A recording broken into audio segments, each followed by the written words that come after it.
If you're not busy and you're doing everything to treat your customers right and you're super convenient, but yet you're not getting busy, your product might suck. You just may not be good at doing hair. And that's not a permanent problem. You have to come to terms with the fact that you might need to develop better skills. If you are super convenient and you got great customer service, it will help the fact that you're not that good at hair, because people will still go to you just out of sheer convenience because you're the latest salon that's open. But you have to truly work on the thing that you're doing, which is hair, barbering, eyebrows, skincare, makeup, whatever the hell you do. If you focus on your skills and you become the best stylist in your area, and literally no one could duplicate your work, you're exceptional.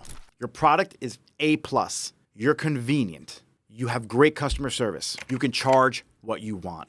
If you are awesome at customer service and your convenience, right, is that you have great parking, you're open all the hours your clients need you to be, and you deliver a fucking awesome highlight, haircut, blowout, permanent makeup, eyelash extension, whatever you do, you guys will be the busiest salon in your area. Hands down, there's no competition. You could pretty much charge what you want because they're guaranteed to get the result that they want.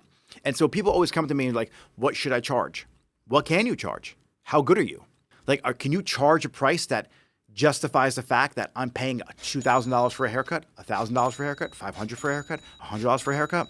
How's your customer service? Once you start having a really good product, you can start dropping down one of the other pillars. So if your price isn't as, I could say convenient or it's not as accessible to people, but your customer service is, well, then you could be a little less convenient, but your product has to be amazing. So I want you guys to really think about your product. What are you doing? How are you honing your skills? And a good indicator of how good your product is what your retention rate is.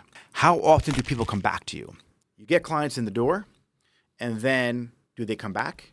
Do they not come back? If you guys want help unpacking some of this stuff, DM me Grow, and we could take a look at your retention rate and take a look at some strategies that I implement in my own salons, and then I help other people implement.